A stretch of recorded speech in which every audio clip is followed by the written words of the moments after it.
just in case. Cool. So we'll get started. It's my pleasure to introduce our external speaker for today, Dr. Anthony Christodoulou. Dr. Christodoulou is an associate professor of biomedical sciences and the director of magnetic resonance technology innovations for Biomedical Imaging Research Institute at Cedars-Sinai Medical Center in Los Angeles. Although I've heard you'll soon be moving to UCLA in a different position. So congratulations on that. Thank you. He received his doctorate degree from the University of Illinois at Urbana-Champaign, Lab of Trupé-Lyon, multidimensional SMRA imaging and techniques. Dr. Christodoulou's lab focuses on high-dimensional parametric mapping using low-rank tensor reconstruction methods for cardiovascular and cancer applications. Today, he'll be talking about embracing beats and breadths, MR multitasking for motion-resolved quantitative cardiac imaging. And Dr. Christodoulou, you can take it away. All right. Thank you very much. All right. Thank you very much. Can you mute the microphone in the room? I hear myself. Perfect. Thank you. All right. Well, thank you very much for inviting me and attending today. So I'm going to talk today about cardiac MRI. And so just for those of you who aren't necessarily used to seeing what a cardiac MRI looks like, this is a typical image you get. And what this is really showing is this is a short axis image of the heart. This is a cross section of the muscle right here. This is the myocardium of the left ventricle, which pumps blood to the body. And we are often very concerned with the health of this tissue. So this is sort of ring here is what we're going to talk a lot about, myocardial tissue characterization.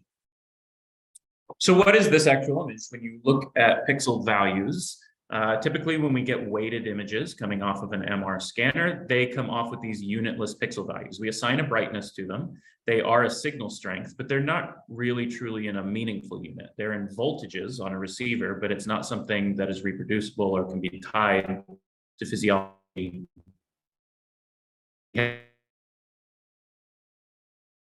To comparisons.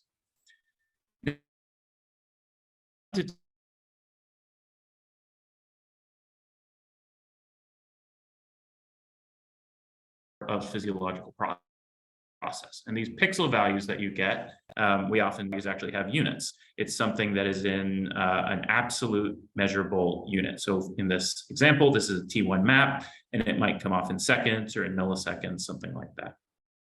And the reason that we want to do quantitative imaging is that it's more objective than qualitative weighted imaging. You can actually, as I said, measure these absolute parameters, and these are often associated with various pathophysiological tissue properties and disease states. And it's more reproducible. You can actually directly compare these numbers across subject sites and times, and it's more sensitive, particularly when you have diffuse alteration of tissue properties. So if you have some sort of diffuse disease that changes your entire myocardium, you can't actually tell that it changed everything here because you just have these sort of unitless pixel values, whereas we know what a normal value is. If the entire myocardium changes for a quantitative map, then you can actually say, okay, there's some diffuse disease that's happening here. So what can MRI actually look at in the heart? Well, there's a lot of things. I won't go into everything that's possible, but I will pick a few things today that will end up being relevant.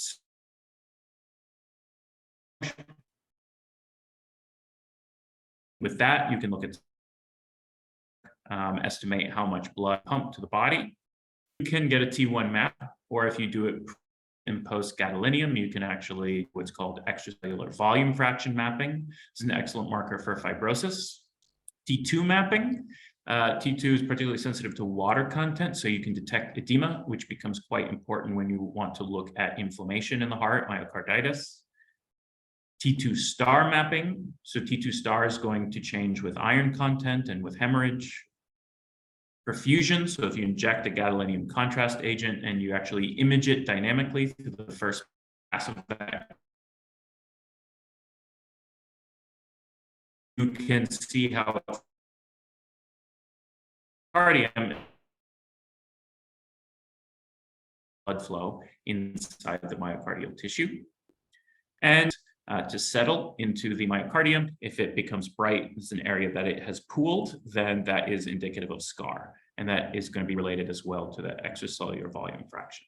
So the point I want to make here is not, okay, now memorize which type of parameter, is which type of pathophysiology. But the point is that there's a lot of complementary maps that we would want to get that can provide a more comprehensive picture of cardiac health. So what are we actually quantifying when we look at these things? So quantitative MRI is essentially a dynamic imaging process. So you collect a series of qualitative images throughout some sort of physical or physiological process, and then you quantify that process throughout the series of images that you collected. So this is an example of T1 recovery. You can invert the magnetization, it will recover, and the speed at which it recovers at each voxel is going to give you a T1 map. So this is really dynamic that we're trying to do with a little bit of an analysis step at the end to do some mapping. So the challenge of doing this in the heart is all these things, but all of these are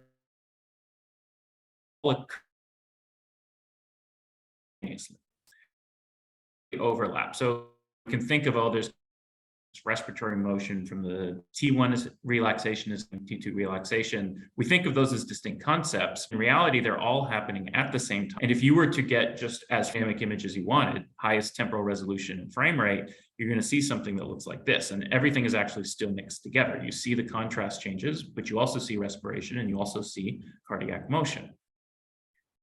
And so that's going to be a confounder if you're trying to quantify anything. So the standard approach to try to quantify, and I'll use this example of T1 recovery again, is to essentially freeze any of these dynamic processes that you're not actively trying to quantify with that scan. So in the case of T1 mapping, we'll say, let's freeze the motion. So we can synchronize our imaging with an electrocardiogram. So we'll wait until the heart always returns to the same position or the same cardiac phase. When that works, you will remove the appearance of cardiac motion. You can ask the patient to hold their breath. If the patient is able to comply with this, you will get rid of respiration.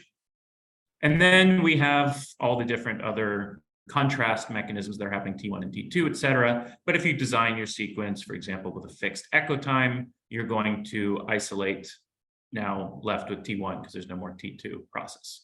So you can do all of these steps to essentially focus in on a single process to quantify. And this is really the dominant paradigm for how we do quantitative imaging in the heart. Now, what this actually leads us to when we try to image only one process at a time is that, unsurprisingly, we can only image one process at a time. And since we are interested in multiple processes, it means we're doing a series of scans. You have to have one scan for CINI to look at cardiac motion, one scan for T1 mapping that isolates T1 relaxation, so on and so forth.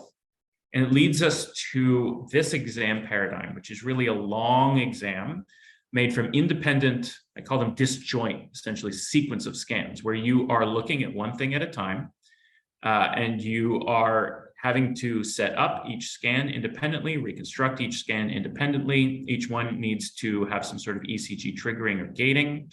Each scan is going to have its own breath hold, typically one per slice. And those breath holds are going to be a little bit different from breath hold to breath hold, right? The respiratory position, because the patient is not going to perfectly reproduce their breathing position. So all of this really leads to long scan times, very complex workflow that requires a lot of training to be able to do. And it's limited the availability of cardiac MRI in a lot of places. And it's, in a lot of places, it's really only available at academic medical centers that are, first of all, have the expertise and are willing to essentially take the financial hit of a long exam, where at least in the US, we have flat rate reimbursements. And I know every system is different everywhere else. But the key is that CMR is really powerful, CMR being cardiac MR, but it's just not accessible because it's so difficult and it's really complicated. So what we and what other groups are really trying to move towards is redesigning this entire workflow around something that would be easier and accessible to run. And so the argument is essentially that we shouldn't be doing these as different independent scans. We should be doing one scan that essentially covers the entire exam, might fit within 20 to 30 minutes, and covers all those different things that you're trying to do. It's an all-in-one scan. Ideally, no or limited setup by the technologist, so you don't have to have the years and years of training it takes to do cardiac MR. No dependence on ECG triggering or gating, partly for the reliability, but also to be able to image patient populations, for example, with arrhythmias. No breath holds. This will also make sure that all your images and maps would be co-registered because you don't have this problem of mismatched breath holds, and ideally with 3D spatial coverage. So if we can do this to get a simple workflow and a short scan time, then cardiac MRI would be much easier to run outside of just academic medical centers. So what I want to talk about today is how one path to get there, as well as where are we now along that path. So the standard approach, as I said, is to freeze the motion. You get rid of all those things, look at one dynamic at a time. But there's an alternative paradigm which is growing, which is rather than trying to fight the motion and fight those other things that are happening, embrace them. Motion is there. Patient's heart is not going to upbeat. If it does, you've got a problem. So instead, what we can do is let the motion happen and assign it to its own time dimension. And I'll show graphically what that means on the next slide. But if you're not trying to fight the motion and freeze it, you don't need the ECG. You don't need to trigger. The patient can breathe freely. You can let them just respire. And you can actually resolve multiple overlapping processes, T1, T2, et cetera, that we want to quantify, essentially performing multiple imaging tasks at once. So what do I mean by assigning each own time dimension? I'm really just talking about arrays of images. So if you had just cardiac motions, which you might get in a breath-held cine, you can always look at a video as a series of images. So this is sort of just like a little film strip here. These images are assigned along a time dimension that we put horizontally. But if you added respiration, you could actually sort out the respiration as its own separate, we call it a time dimension, but it's really just a different motion state. So it's just organizing these images according to the actual motion state that they were in, the actual physiological state. If you have multiple contrasts, you can also put the different contrast weightings along another grid dimension. So when I say multiple time dimensions or multiple, multidimensional imaging, I'm really just talking about sorting our images in a big array that makes sense according to the underlying physical and physiological state that the image was actually recorded in. So the central technical challenge, and why we don't always do this already, is something called the curse of dimensionality. And basically what this describes is that as you add dimensions to this grid, the number of images multiply. And so you've got this exponential growth that gets very challenging to try to do something like here I'm just showing T1 mapping that's cardiac and respiratory resolved. And the number of images really has three things to pay attention to that gives us. Scan time is, I think, the obvious one, but also it's computation. It's the number of images that you have to reconstruct, and memory, the number of images you have to store during reconstruction and also after you've reconstructed them. And those are things that we have to really pay attention to when we look at this exponential growth. Okay, so the curse of dimensionality is a little bit discouraging at first, but there's also the flip side of this, which is called the blessing of dimensionality, which is basically that these high dimensional spaces, once we create them, they lend themselves to very sparse representation. So that's going to give imaging. As I said, we put those in physiological state. Placement as well. Each individual dimension of this grid has its representation model for cardiac. Have a underlying structure of that. Dimensional image reconstruction of light. And there's a lot of different approaches out there. It really started with XD GRASP was the first time that a multidimensional image reconstruction approach was used for these grids. And then I'm going to talk today about our entry into this, which is multitasking, which the main contribution of it was switching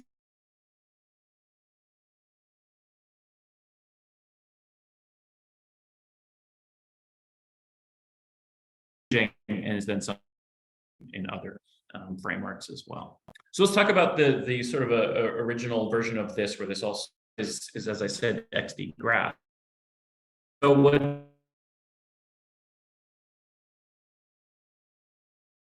it's an application of multidimensional compressed sensing. And what it really relies on is that these neighboring images in both directions are going to be very similar to each other.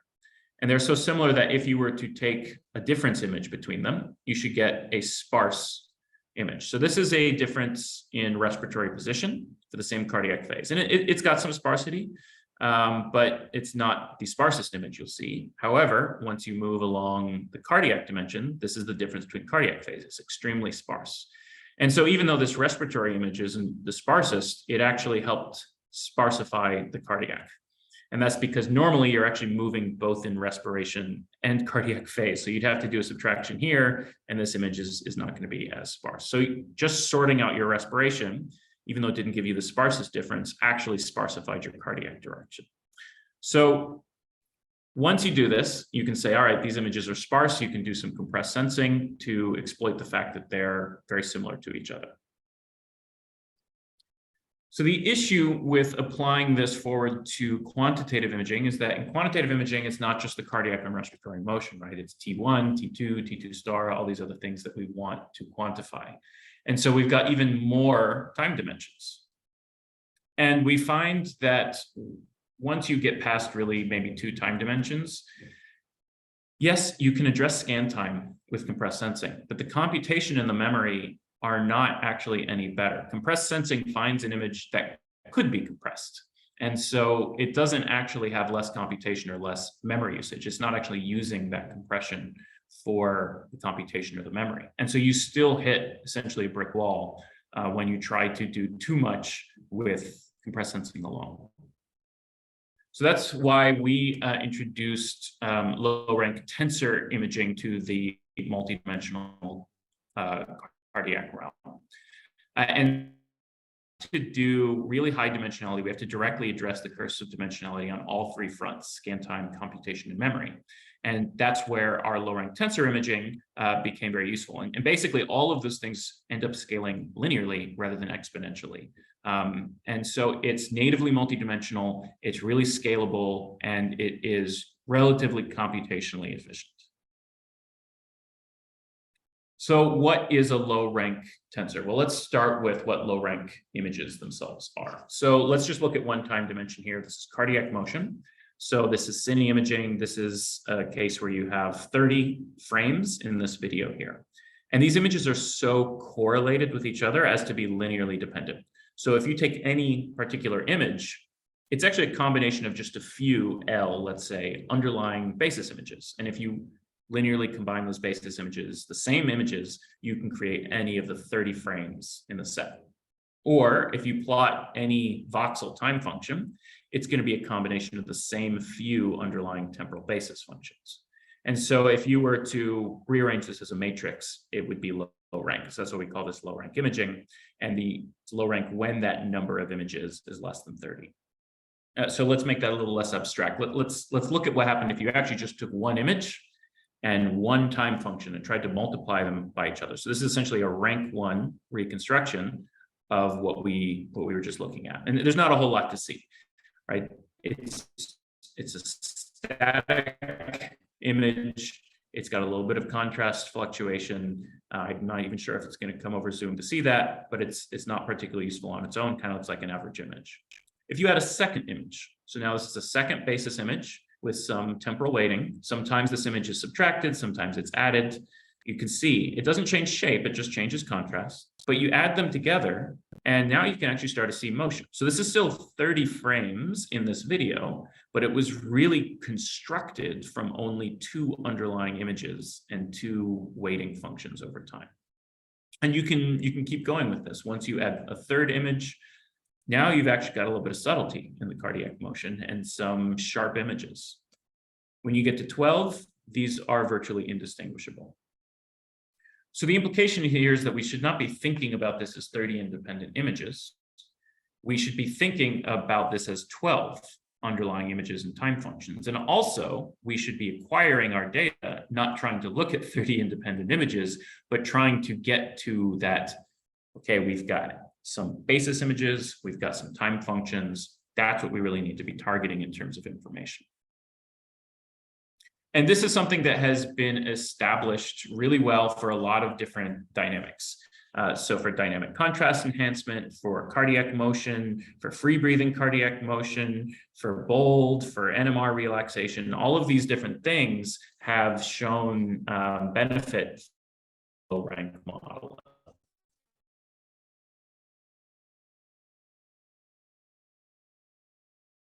Put those and that leads us to low rank tensor imaging, which is in an array.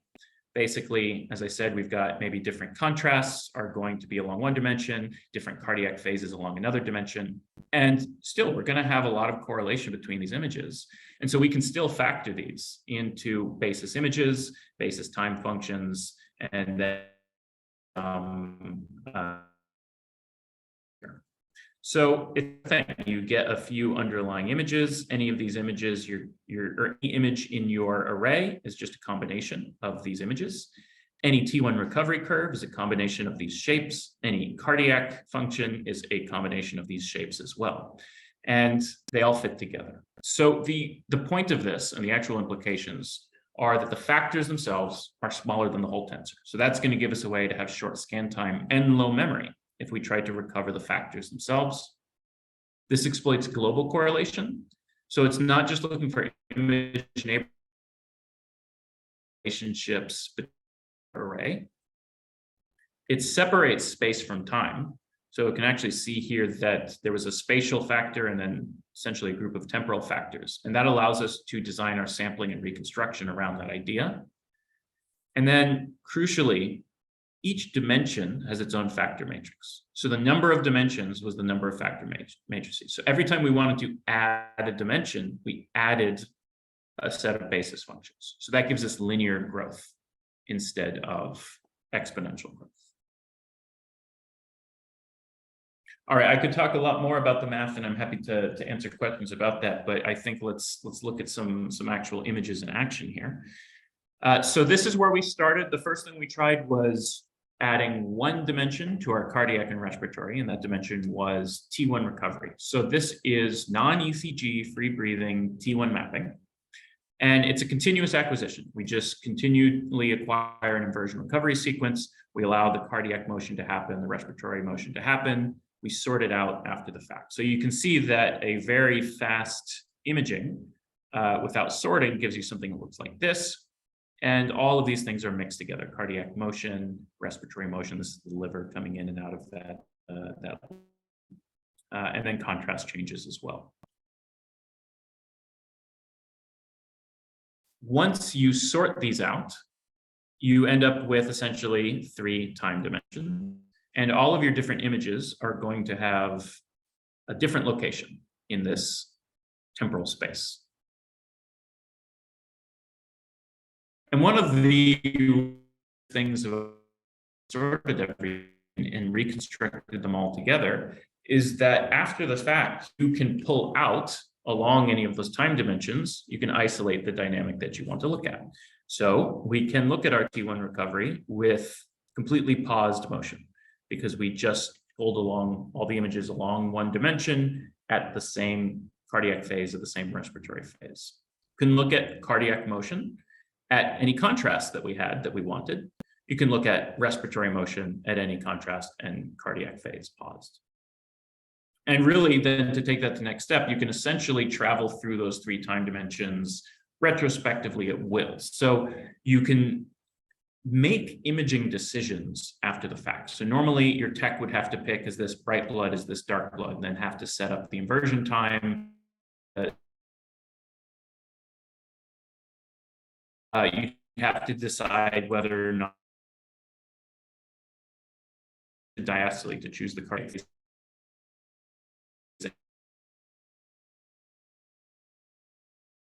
or hold their breath in, or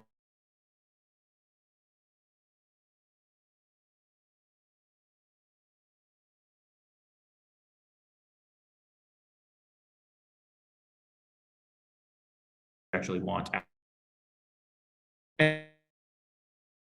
You can quantify. So I showed T1 recovery before, but as I said, the goal is to actually quantify this. So this is what you would get with a standard clinical sequence. It is ECG. You get a T1 map. This. If you use multitasking without an ECG and completely free breathing, you also get a T1 map, and it happens to be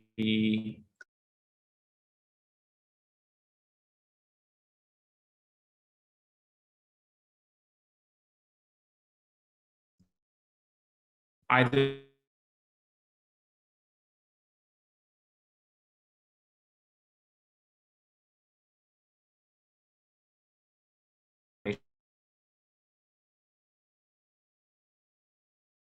an open question at this point is, but normally if you wanted to stain for this, you would have to sacrifice the rats. So they want to try some treatments out, but in order to actually test it longitudinally, you need some sort of quantitative imaging method. And this is not available. T1 mapping is not available on small animal scanners. So they asked to see if we could try to apply our methods there. And the central challenge really with doing this in small animals is that the heart rate is 5 times faster than humans. So we're talking about 300 beats per minute, for example. And sure enough, we were able to do 5 respiratory bins, 10 cardiac bins.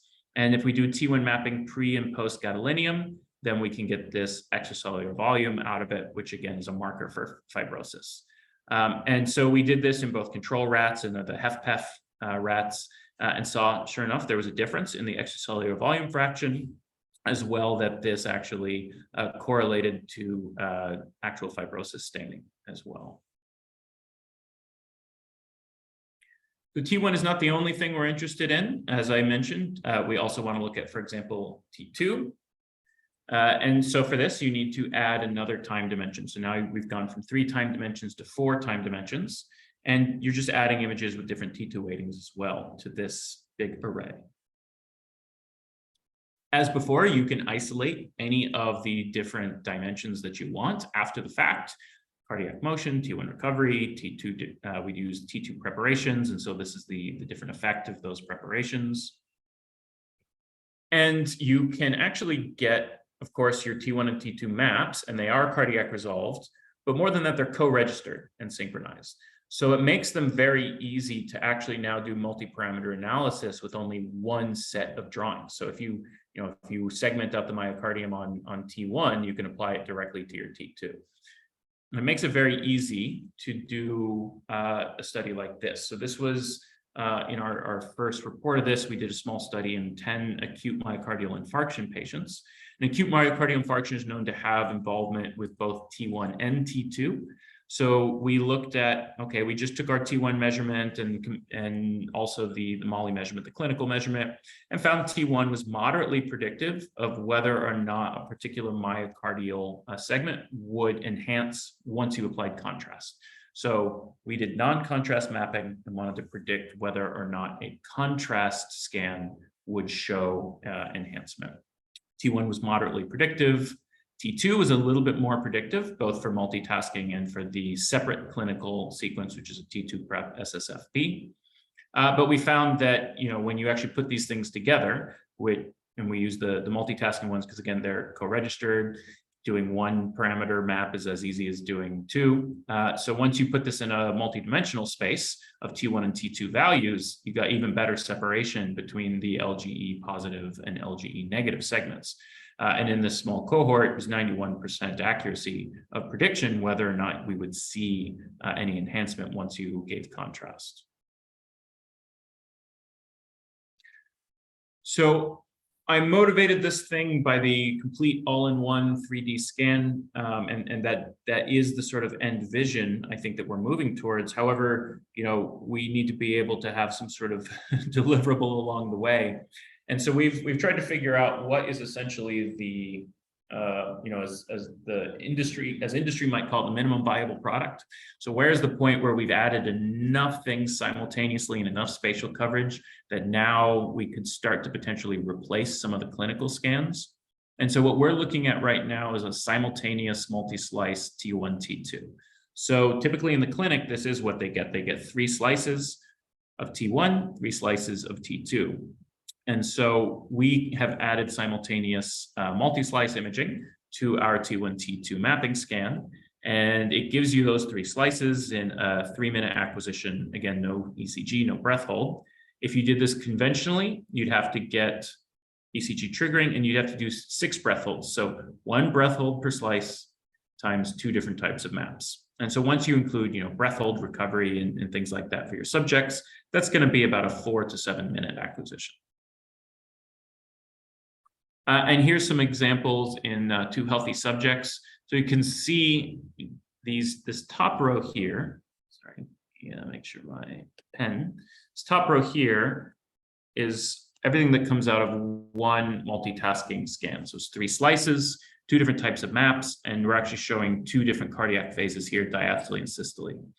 When you do this clinically, these are the clinical scans down here. It's 6 different scans, 6 different breath holds. And when we compare our actual values to each other, there's a reasonable level of agreement. Although again, this is just in healthy volunteers. All of this, you know, ultimately the performance of patients is what we really have to look at. Okay, so that's what we're looking at for T1, T2, and where we think that that again the sort of potentially first available clinical sequence would be. But as I showed in that original list of the things that we want to quantify in the heart, we have more than that. There's also things like T2 star. So we have added multi-echo acquisition to our T1, T2 mapping method. And this gives us a multi-echo dimension. Actually, if you do it right, gives you both T2 star and fat fraction. And so that's what we've done here, is this is 1 slice. So again, this is shown a little bit differently. Let me do it this way. So the multitasking all of this is 1 scan, and it gives you T1, gives you T2, T2 star, and a fat fraction map. And that's compared to references. You have to do 1 T1 scan, 1 T2 scan, and then typically T2 star and fat fraction scans are done separately because they only have a few echoes per scan, and you have to optimize for the 2 different things that are happening. And this is an example in a patient who received ferumoxytol. So ferumoxytol shortens T2 star, so we use that essentially as a marker or as a substitute for iron overload. And we can see that sure enough, when there's a really short T2 star, we were concerned that maybe the signal would go away so quickly that we'd lose image quality. But in fact, actually, we still have pretty nice T2 star maps. And our maps, T1, T2, et cetera, the ones that we have available, with references, because this was a clinical scan with an add-on, sure enough, matched up fairly well. And if you look at the values, and again, in a healthy cohort, we see some slight biases when we look at like T2, for example, which is kind of typical of mapping methods. But what's more important is precision in the end, that repeatability. We have a little bit worse than the standard methods, I have to say, for T1 and T2. But for fat fraction, actually, we have better precision than the references. Okay, another different type of mechanism that we would want to quantify is myocardial perfusion. So this is inflow of blood into the capillaries, supplying the myocardial tissue. So here, what we do is we inject a contrast agent. You can see here, if you just did very fast imaging, right, there's cardiac motion. There's also, we have a saturation recovery sequence, and you can see the contrast agent flow into different chambers of the heart, followed by the myocardium. As before, from 1 scan, we can go ahead and just isolate anything after the fact. So if we want to look at the cardiac motion, we can pick which contrast phase as well as which saturation time had the best blood to myocardium contrast to noise ratio. We can also pause the motion and just look at the perfusion itself. So just look at that passage of the contrast agent. Because we have multiple saturation recovery times, we don't have to just grab contrast agent curves from a single contrast. We actually have multiple contrasts that allows us to do T1 mapping. And the reason that's important is if you want to do quantification of perfusion, you need to make sure that your blood pool signal is corrected for signal saturation that happens in a T1 weighted scan. So once you have enough contrast agent, the signal just gets so bright that it does not continue to increase linearly with the contrast agent. However, it does increase linearly if you look at the change in R1, which is 1 over T1. So essentially this addition of T1 mapping really benefits our quantification. We did a comparison. We have a PET-MR scanner here at Cedars-Sinai. So we did a comparison against simultaneous PET perfusion to validate the MRI perfusion markers that we're getting in multitasking against a PET reference. And we did this in pigs at both stress and rest. And we found that when we compared the PET values to the MRI values, we got a very high intra-class correlation coefficient of 0.95. And this is what this looks like in a human volunteer. So this is now actually with 3D spatial coverage. So these are just 3 different reformats of the volume for the short axis and 2 long axis views. It's essentially whole ventricle coverage. It's free breathing, non-ECG. It's cardiac resolved, just showing 2 different phases here, again from the same scan, diastole and systole. And because we did that T1 mapping, it allows us to quantify without having to do, typically we do instead 2 injections. So this is what we call single bolus quantification. I've talked a lot about quantitative imaging, but there's also reasons why you might want to just have multiple contrasts without having to quantify them. So this is an example. This is actually work from Jiayang Fan's lab, who's at USC, where doing some aortic imaging here with multiple different contrasts. So it's a T2 prepared inversion recovery. So it's a very similar sequence to what we were doing, but rather than quantifying, we just look at the different contrasts, because bright blood allows you to actually see, allows you to do some angiography. Dark blood allows you to see the vessel wall, and gray blood would allow you to see any calcification if there's any signal dropouts. So each one has a different purpose when you try to read the images. And then because it's cardiac resolved, actually have the ability to look at the changes in the aortic wall over the cardiac cycle, which allows you to look at vessel strain and distensibility. And so here's an example here in aortic aneurysm. You can see the aneurysm right here, as well as some calcification that occurs at the point where there's no signal in the gray blood, as well as some atherosclerosis, where you can really see some thickening of the vessel wall. And we have taken this sequence and added cardiac coverage to it. So it's now a cardioaortic sequence, as well as with multi-echo water fat separation. So even though, again, a lot of this was built and designed for quantitative imaging, it actually is still getting relatively standard contrasts along the way. It's still an IR sequence, for example, and so you can still use those qualitative images for different purposes, which is really what a lot of clinicians are still more used to using in various situations.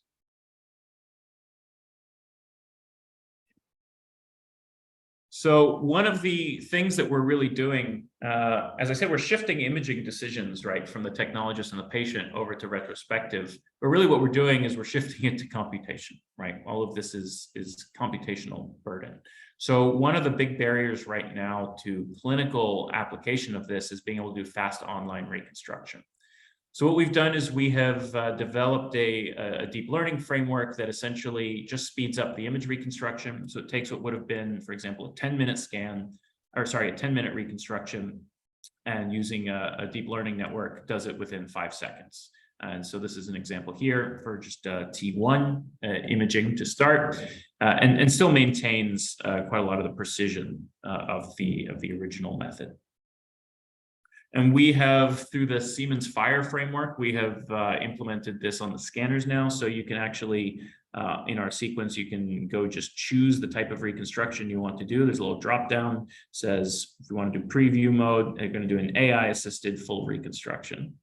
And what that does is it takes the data, puts it on a Python server, although we have recently actually moved this to be on board the scanner computer, but it basically takes all the raw data, does some pre-processing, and gives you a low rank matrix reconstruction first. So actually without any sorting, without any multidimensional, just gives you a fast reconstruction that shows you what the real-time images would have looked like. So you can see all these things mixed together again, the respiratory motion, cardiac motion, and the contrast changes. But the key is that this is essentially immediate feedback to the operator, to the technologist. Okay, got the right slice, good data quality, et cetera.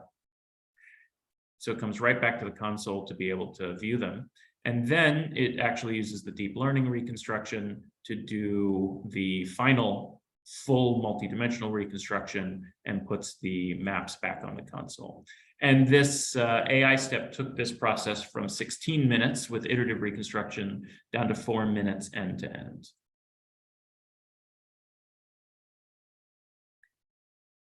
So back to the original pitch, though, is, are we really making any steps towards a true all-in-one scan, 3D continuous acquisition, 20, 30 minutes? And so this is where we are right now. So this is an example in a healthy volunteer where we did indeed do a 3D continuous acquisition.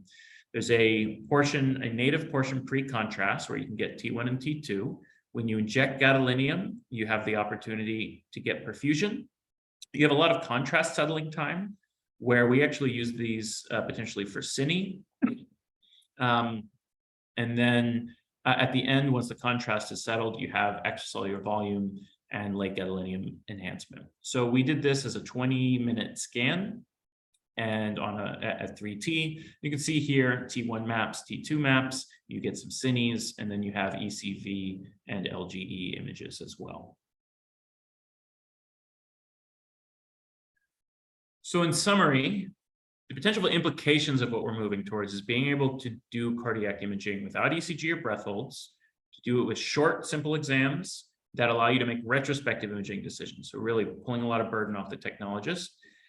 And the idea is that this should have reduced financial and training demands to increase accessibility, basically replacing these serial clinical protocols with just one quantitative scan that's essentially pushing a button once you put the image volume in.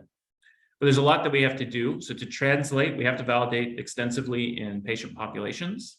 We have to integrate this into PACS systems. So actually storing all these images, right? As I mentioned, we're generating hundreds of thousands of images because of the cursed dimensionality, but there are ways to store it natively in these tensor formations.